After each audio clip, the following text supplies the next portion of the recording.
Nampaknya hidupku ini, wahai kekasihku, hanyalah merupakan kebetulan yang hampa, tidak mempunyai arti dan makna apapun. Seolah semua kesalahan kehidupan ini harus aku pikul sendiri.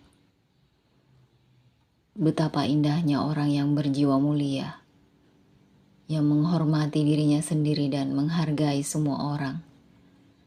Ketika bercengkrama dengan siapapun, kandungan pembicaraannya sangat mendalam. Ketika mempunyai hajat sesuatu, disampaikan dengan penuh sopan santun. Ketika bercanda, disampaikan dengan lembut, sehingga tidak menyinggung perasaan siapapun. Ketika melakukan kesalahan, segera meminta maaf dengan hati yang tulus. Demikian pula ketika mesti berpisah, maka akan pergi dengan baik-baik, seperti ketika bertemu dengan baik-baik. Aku jujur saja, bukan sekedar cinta biasa, melainkan seperti cintanya seorang patriot terhadap tanah airnya. Ketika engkau menyatakan kepada aku ingin bebas dan merdeka. Silahkan, aku tidak ingin menghalangi. Tetapi perlu engkau ketahui bahwa kebebasan itu bukan datang dari luar, melainkan dari dalam dirimu sendiri. Termasuk juga rasa ingin tahumu terhadap urusan pribadiku. Memang bagus, tapi sangat bertentangan dengan undang-undang yang berlaku. Apa saja yang ada di dunia ini akan kehilangan makna dan lalu tidak punya arti apa-apa ketika sudah terbiasa dan tenggelam dalam rutinitas. Dulu, sekian banyak teman-teman di sekitarku. Terasa hampa ketika engkau tidak hadir di tengah mereka. Dulu, kerinduanku ingin bertemu dengan dirimu. Tak ubahnya seperti kerinduanku terhadap masa kanak-kanakku. Ketika bermain-main di sawah selepas panen, mencari ikan di semak-semak jerami yang tersisa. Tapi sekarang, aku sudah tidak dapat lagi melihat matahari dan menatap bulan. Karena kamar hatiku telah terkunci rapat. Bagaimanapun, mempertahankan hubungan dengan orang yang sangat aku cintai. Tapi aku sadar bahwa aku mesti berpisah. Seperti waktu aku kecil bermain-main di saat hujan turun deras. Memang permainan yang sangat menyenangkan. Akan tetapi aku jatuh sakit.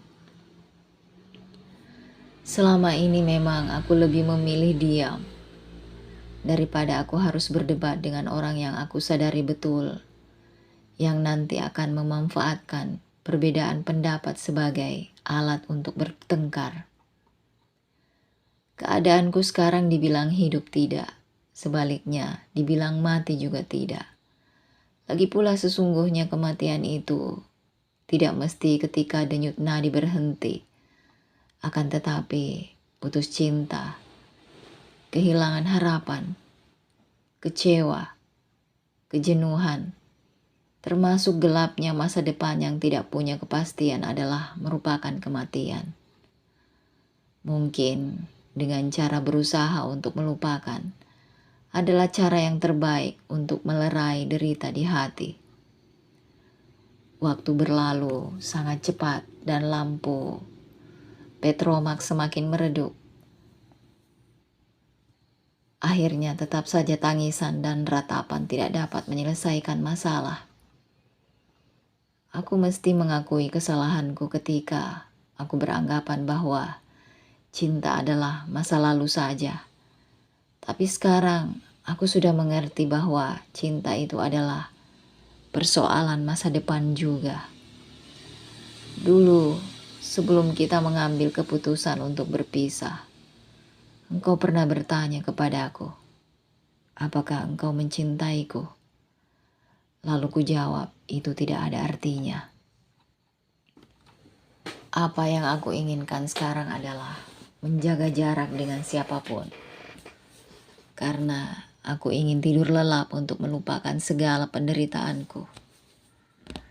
Di tengah aku sedang bermandikan air mata, datanglah satu kesadaran dalam diriku yang mendorong aku bersyukur kepada Tuhan. Karena aku diperlihatkan perselingkuhanmu. Ini artinya aku diselamatkan Tuhan sebelum aku melangkah lebih jauh. Apa kira-kira yang bakal terjadi ketika perselingkuhanmu dilakukan setelah engkau menjadi teman hidupku? Sesungguhnya apa yang aku lakukan, kerja kerasku yang luar biasa, tidak ada tujuan kecuali aku hanya ingin menjadi orang yang biasa-biasa saja. Sampai saat ini, aku masih tetap menganggap bahwa manusia itu adalah satu-satunya makhluk yang selalu menyangkal, diposisikan dalam status yang sebenarnya. Sungguh tidak ada artinya aku mempertahankan cinta, menimang kemesraan, hanya karena terbelenggu oleh rasa takut. Ketika aku jatuh cinta kepadamu, adalah merupakan anugerah Tuhan. Tapi ketika kita mesti berpisah adalah satu pilihan. Sampai sekarang aku tidak mengerti mengapa kita pacaran berlama-lama. Tidak segera saja menikah secara resmi waktu itu. Mungkin kesalahanku adalah disebabkan karena aku selalu berangan-angan secara berlebihan tentang sesuatu yang aku sesungguhnya tidak mengerti. Dan sekarang aku merasa kesepian ketika aku menghindar dari angan-angan dan kegaduhan. Setelah aku mampu mengosongkan pikiranku dari endapan-endapan masa lalu, sekarang barangkali aku mesti membersihkan jiwaku dari dendam dan kebencian kepada siapapun, termasuk kepada dirimu.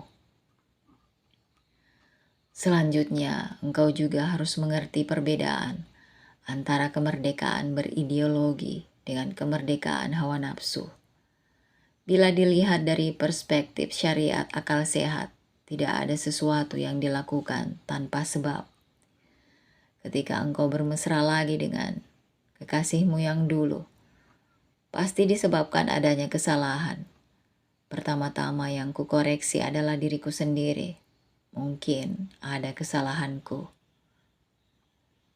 Pukul 12 malam, ketika aku baru saja berbaring untuk mencari tidur, telepon bergeri. Telepon genggamku berdering. Setelah aku angkat, engkau berkata dengan suara parau dan gagap, "Tolong buka pintu, aku ada di depan." "Ada apa malam-malam begini?" tanya aku penasaran.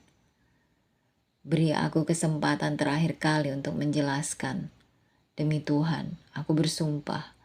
Aku tidak pernah selingkuh dengan siapapun. Dia memang bekas kekasihku. Minta bertemu untuk sekedar meminta maaf atas segala kesalahan, supaya setelah itu tidak ada dendam dan kebencian tersimpan di dalam hati. Hanya itu saja, tidak ada yang lain. Aku bersumpah demi Tuhan. Engkau mencoba meyakinkan diriku dengan bersumpah berulang kali. Urusan kita sudah selesai, jawabku singkat. Engkau sudah tidak mampu menjawab lagi. Tapi tiba-tiba engkau memelukku sambil menangis dan menjerit keras.